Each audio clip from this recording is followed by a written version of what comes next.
Winnie-the-Pooh, also called Pooh Bear, is a fictional anthropomorphic teddy bear created by English author A.A.Milne. The first collection of stories about the character was the book Winnie-the-Pooh, and this was followed by The House at Pooh Corner. Milne also included a poem about the bear in the children's verse book When We Were Very Young, and many more in Now We Are Six. All 4 volumes were illustrated by E.H.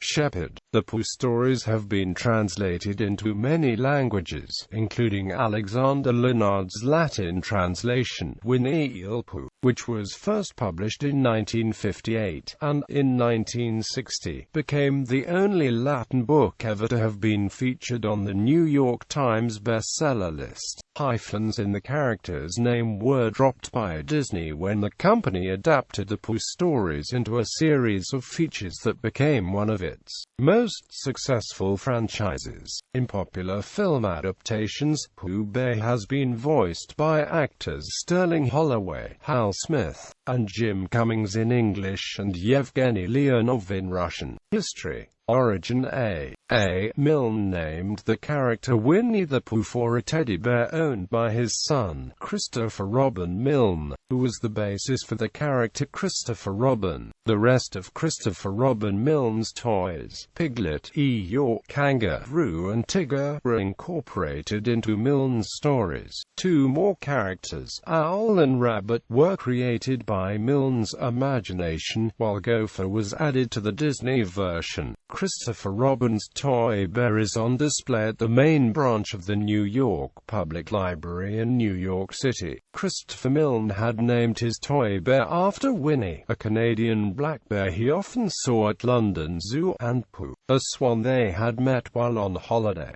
The bear cub was purchased from a hunter for $20 by Canadian Lieutenant Harry Colborne in White River, Ontario, Canada, while en route to England during the First World War. He named the bear Winnie after his adopted hometown in Winnipeg, Manitoba. Winnie was surreptitiously brought to England with her owner, and gained unofficial recognition as the Fort Garry Horse Regimental mascot. Colborne left Winnie at the London Zoo while he and his unit were in France. After the war she was officially donated to the zoo, as she had become a much-loved attraction there. Pooh the Swan appears as a character in its own right in When We Were Very Young. In the first chapter of Winnie-the-Pooh, Milne offers this explanation of why Winnie-the-Pooh is often called simply Pooh. But his arms were so stiff, they stayed up straight in the air for more than a week, and whenever a fly came and settled on his nose he had to blow it off. And I think, but I'm not sure, that is why he is always called Pooh. Ashdown Forest, the setting for the stories. The Winnie-the-Pooh stories are set in Ashdown Forest, Sussex, England. The forest is a large area of tranquil open heathland on the highest sandy ridges of the high-weald area of outstanding natural beauty situated 30 miles south of London. In 1925 Milne, a Londoner, bought a country home a mile to the north of the forest at Conchford Farm, near Hartfield. According to Christopher Milne, while his father continued to live in London, the 4 of us, he, his wife, his son and his son's nanny, would pile into a large blue, chauffeur-driven Fiat and travel down every Saturday morning and back again every Monday afternoon, and we would spend a whole glorious month there in the spring and 2 months in the summer. From the front lawn the family had a view across a meadow to a line of alders that fringed the River Medway, beyond which the ground rose through more trees until finally, above them, in the faraway distance, crowning the view, was a bare hilltop. In the center of this hilltop was a clump of pines. Most of his father's visits to the forest at this time were, he noted, family expeditions on foot to make yet another attempt to count the pine trees on Jill's lap to search from the marsh gentian. Christopher added that, inspired by Ashdown Forest, his father had made it the setting for 2 of his books, finishing the second little over 3 years after his arrival. Many locations in the stories can be linked to real places in and around the forest. As Christopher Milne wrote in his autobiography, Pooh's forest and Ashdown Forest are identical. For example, the fictional 100-acre wood was in reality 500-acre wood. Galleon's Leap was inspired by the prominent hilltop of Gill's Lap, while a clump of trees just north of Gill's Lap became Christopher Robin's The Enchanted Place because no one had ever been able to count whether there were 63 or 64 trees in the circle. The landscapes depicted in E.H. Shepard's illustrations for the Winnie-the-Pooh books were directly inspired by the distinctive landscape of Ashdown Forest, with its high, open heathlands of heather, gorse, bracken and silver birch punctuated by hilltop clumps of pine trees. Many of Shepard's illustrations can be matched to actual views, allowing for a degree of artistic license. Shepard's sketches of pine trees and other forest scenes are held at the Victoria and Albert Museum in London. The game of Pooh Sticks was originally played by Christopher Milne on a footbridge across a tributary of the River Medway in Posingford Wood, close to Conchford Farm. The wooden bridge is now a tourist attraction, and it has become traditional to play the game using sticks gathered in nearby woodland. When the footbridge recently had to be replaced, the engineer designed a new structure based closely on the drawings of the bridge by Shepard in the books, which were somewhat different than the original structure. First publication Christopher Robin's teddy bear Edward made his character D.E. a cute but in A.A.Milne's poem Teddy Bear in the 13th of February 1924 edition of Punch, and the same poem was published in Milne's book of children's verse When We Were Very Young. Winnie-the-Pooh first appeared by name on the 24th of December 1925, in a Christmas story commissioned and published by the London newspaper The Evening News.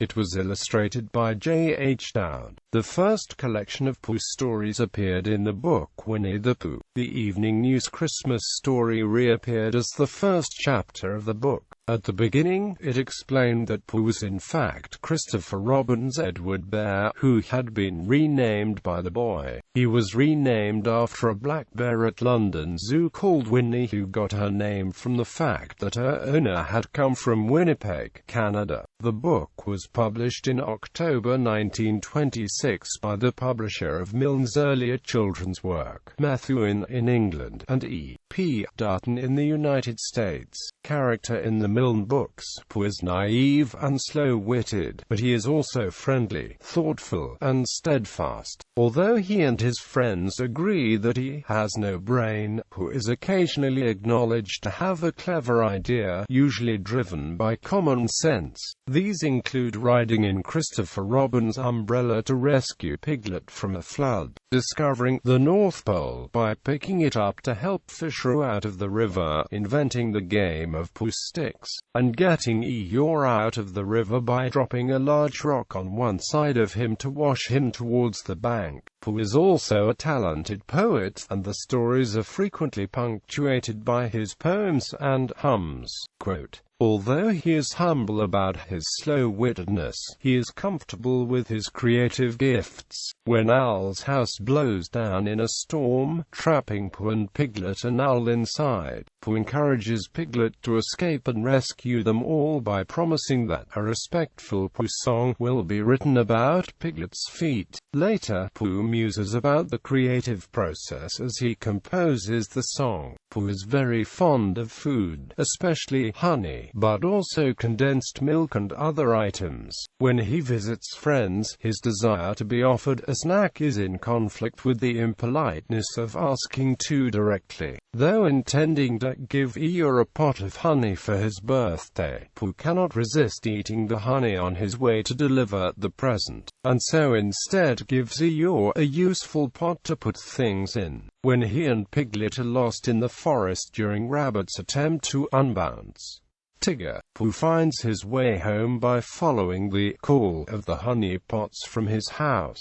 Pooh makes it a habit to have a little something around 11 o'clock in the morning, as the clock in his house stopped at 5 minutes to 11 some weeks ago. Any time can be Pooh's snack time. Pooh is very social. After Christopher Robin, his closest friend is Piglet, and he most often chooses to spend his time with one or both of them. But he also habitually visits the other animals, often looking for a snack or an audience for his poetry as much as for companionship. His kind-heartedness means he goes out of his way to be friendly to Eeyore, visiting him and bringing him a birthday present and building him a house, despite receiving mostly disdain from Eeyore in return. Sequel. An authorized sequel, Return to the 100-Acre Wood, was published on 5 October 2009.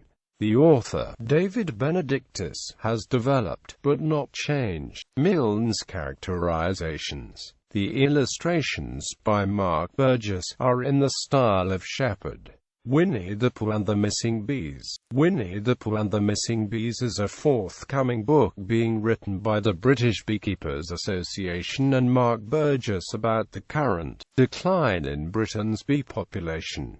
Stephen Schlesinger. On 6 January 1930, Stephen Schlesinger purchased U.S. and Canadian merchandising, television, recording and other trade rights to the Winnie-the-Pooh works from Milne for a $1,000 advance and 66% of Schlesinger's income, creating the modern licensing industry. By November 1931, Pooh was a $50 million a year business. Schlesinger marketed Pooh and his friends for more than 30 years, creating the first Pooh doll, record, board game, puzzle, U.S. radio broadcast, animation, and motion picture film. Red Shirt Pooh. The first time Pooh and his friends appeared in color was 1932, when he was drawn by Schlesinger in his now familiar red shirt and featured on an RCA Victor picture record. Parker Brothers also introduced A.A.Milne's Winnie-the-Pooh game in 1933, again with Pooh in his red shirt. In the 1940s, Agnes Brush created the first plush dolls with Pooh in his red shirt. Shepard had drawn Pooh with a shirt as early as the first Winnie-the-Pooh book, which was subsequently colored red in later colored editions. Disney ownership era. After Schlesinger's death in 1953, his wife, Shirley Schlesinger Laswell, continued developing the character herself. In 1961, she licensed rights to Walt Disney Productions in exchange for royalties in the first of two agreements between Stephen Schlesinger, Inc., and Disney. The same year, A.A.Milne's widow, Daphne Milne, also licensed certain rights, including motion picture rights, to Disney. Since 1966, Disney has released numerous animated productions starring Winnie-the-Pooh and related characters. These have included theatrical featurettes, television series, and direct-to-video films, as well as the theatrical feature-length films The Tigger Movie, Piglet's Big Movie, Pooh's Heffalump Movie, and Winnie-the-Pooh. Merchandising revenue dispute. Pooh videos, soft toys, and other merchandise generate substantial annual revenues for Disney. The size of Pooh stuffed toys ranges from beanie and miniature to human-sized. In addition to the stylized Disney Pooh, Disney markets classic Pooh merchandise which more closely resembles E.H. Shepard's illustrations. In 1991, Stephen Schlesinger, Inc. filed a lawsuit against Disney which alleged that Disney had breached the 1983 agreement by again failing to accurately report revenue from Winnie-the-Pooh sales. Under this agreement, Disney was to retain approximately 98% of gross worldwide revenues, while the remaining 2% was to be paid to Schlesinger. In addition, the suit alleged that Disney had failed to pay required royalties on all commercial exploitation of the product name, though the Disney Corporation was sanctioned by a judge for destroying 40 boxes of evidential documents. The suit was later terminated by another judge when it was discovered that Schlesinger's investigator had rummaged through Disney's garbage in order to retrieve the discarded evidence. Schlesinger appealed the termination, and on 26 September 2007, a three-judge panel upheld the lawsuit dismissal. After the Copyright Term Extension Act of 1998, Claire Milne, Christopher Milne's daughter, attempted to terminate any future U.S. copyrights for Stephen Schlesinger, Inc. After a series of legal hearings, Judge Florence Marie Cooper of the U.S. District Court in California found in favor of Stephen Schlesinger, Inc., as did the United States Court of Appeals for the Ninth Circuit. On 26 June 2006, the U.S. Supreme Court refused to hear the case, sustaining the ruling and ensuring the defeat of the suit. On 19 February 2007, Disney lost a court case in Los Angeles which ruled their misguided claims to dispute the licensing agreements with Schlesinger, Inc. were unjustified, but a federal ruling of 28 September 2009, again from Judge Florence Marie Cooper, determined that the Schlesinger family had granted all trademark and copyright rights to Disney, although Disney must pay royalties for all future use of the characters. Both parties have expressed satisfaction with the outcome. Adaptations. Theatre. Winnie-the-Pooh at the Guild Theatre, Sue Hastings Marionettes, 1931. Winnie-the-Pooh, a play in 3 acts, dramatized by Kristen Sergel, Dramatic Publishing Company, 1957. Winnie-the-Pooh, a musical comedy in 2 acts, lyrics by A.A.Milne and Kristen Sergel, music by Alan J. Friedman, book by Kristen Sergel, Dramatic Publishing Company, 1964. A Winnie-the-Pooh Christmas Tale, in which Winnie-the-Pooh and his friends help Eeyore have a very Merry Christmas, book. Music and lyrics by James W. Rogers, Dramatic Publishing Company, 1977. Bother, The Brain of Pooh, Peter Dennis, 1986. Winnie-the-Pooh, small cast musical version, dramatized by LeClanche Durand, music by Alan J. Friedman, lyrics by A.A.Milne and Kristen Sergel, additional lyrics by LeClanche Durand, Dramatic Publishing Company, 1992. Audio selected Pooh Stories read by Morris Evans, released on vinyl LP, Winnie-the-Pooh 1956.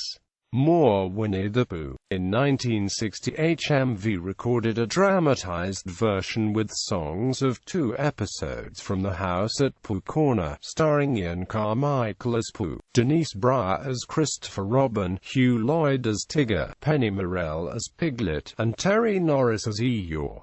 This was released on a 45 revolutions per minute EP. In the 1970s and 1980s, Carol Channing recorded Winnie-the-Pooh, The House at Pooh Corner and the Winnie-the-Pooh Songbook, with music by Don Hegman. These were released on vinyl LP and audio cassette by Catman Records. Unabridged recordings read by Peter Dennis of the 4 Pooh books, When We Were Very Young, Winnie-the-Pooh, Now We Are 6.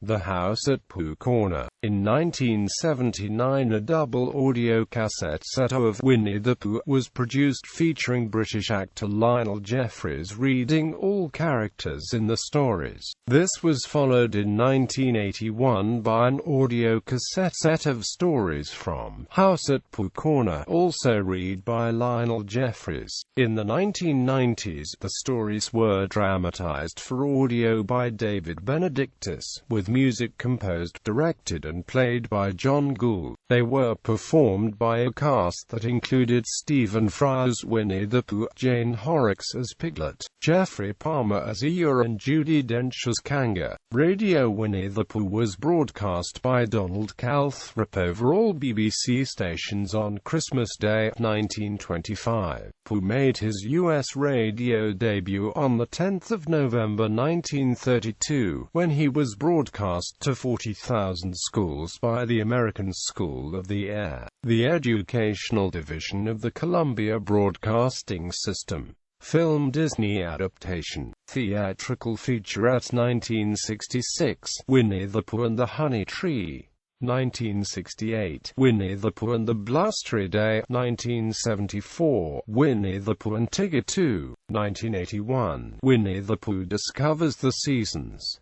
1983, Winnie-the-Pooh and a Day for Eeyore. Full-length theatrical features. 1977, The Many Adventures of Winnie-the-Pooh. 2000, The Tigger Movie. 2003, Piglet's Big Movie. 2005, Pooh's Heffalump Movie. 2011, Winnie-the-Pooh, a live-action adaptation of the film, is currently in development with screenwriter Alex Ross Perry on board to write the screenplay. The story will focus on an adult Christopher Robin returning to the 100-Acre Wood. Soviet adaptation. In the Soviet Union, 3 Winnie-the-Pooh stories were made into a celebrated trilogy of short films by Sawyer's Multfilm from 1969 to 1972. Based on Chapter 1. Based on Chapter 2. Based on Chapters 4 and 6. Films use Boris Zakhoda's translation of the book. Pooh was voiced by Yevgeny Leonov. Unlike the Disney adaptations, the animators did not base the depictions of the characters on Shepard's illustrations, creating a different look. The Soviet adaptations make extensive use of Milne's original text, and often bring out aspects of Milne's characters' personalities not used in the Disney adaptations. Television. A version of Winnie-the-Pooh, in which the animals were played by marionettes designed, made and operated by Bill and Cora Baird, was presented on 3 October 1960, on NBC Television's The Shirley Temple Show. Pooh himself is voiced by Franz Fasakas. During the 1970s, the BBC children's television show Jack and Ori serialized the 2 books, which were read by Willie Rushton. Magical World of Winnie-the-Pooh television shows. Welcome to Pooh Corner. Mini Adventures of Winnie-the-Pooh. The New Adventures of Winnie-the-Pooh. The Book of Pooh, 2001 to 2003. My Friends Tigger and Amp Pooh, 2007 to 2010. Puppet live-action show. Holiday TV specials. 1991, Winnie-the-Pooh and Christmas 2, included in A Very Merry Pooh Year. 1996, Pooh to You 2, Winnie-the-Pooh, included in Pooh's Heffalump Halloween Movie. 1998, A Winnie-the-Pooh Thanksgiving, included in Seasons of Giving. 1999, A Valentine for You. Direct-to-video shorts. 1990, Winnie-the-Pooh's ABC of Me. Direct-to-video features. 1997, Pooh's Grand Adventure, The Search for Christopher Robin. 1999, Seasons of Giving *, 2001, The Book of Pooh, Stories from the Heart. 2002, A Very Merry Pooh Year *, 2004, Springtime with Roo. 2005, Pooh's Heffalump Halloween Movie. 2007, Super Sleuth Christmas Movie. 2009, Tigger and Amp Pooh and a Musical 2. 2010, Super Duper Super Sleuths. These features integrate stories from the New Adventures of Winnie-the-Pooh and or holiday specials with new footage. Legacy. Winnie-the-Pooh has inspired multiple texts to explain complex philosophical ideas. Benjamin Hoff used Milne's characters in The Tao of Pooh and The Tale of Piglet to explain Taoism. Similarly, Frederick Krause wrote essays about the Pooh books in abstruse academic jargon in the Pooh Perplex and Postmodern Pooh to satirize a range of philosophical approaches. Pooh and the Philosophers by John T. Williams uses Winnie-the-Pooh as a backdrop to illustrate the works of philosophers including Descartes, Kant, Plato and Nietzsche. Pooh has also left a legacy in popular culture. Winnie-the-Pooh is such a popular character in Poland that a Warsaw street is named for him, Ulica Kubusia Pushadka. There is also a street named after him in Budapest. In music, Kenny Loggins wrote the song House at Pooh Corner, which was originally recorded by the Nitty Gritty Dirt Band. Loggins later rewrote the song as Return to Pooh Corner, featuring on the album of the same name in 1991. Also, in Italy, a pop band took the name from Winnie, and were titled Pooh. In Estonia there is a punk metal band called Winnie-the-Pooh. In the sport of Pooh sticks, competitors drop sticks into a stream from a bridge and then wait to see whose stick will cross the finish line first. Though it began as a game played by Pooh and his friends in the book The House at Pooh Corner and later in the films, it has crossed over into the real world. A world championship Pooh sticks race takes place in Oxfordshire each year. The Oxford University Winnie-the-Pooh Society was founded by undergraduates in 1982.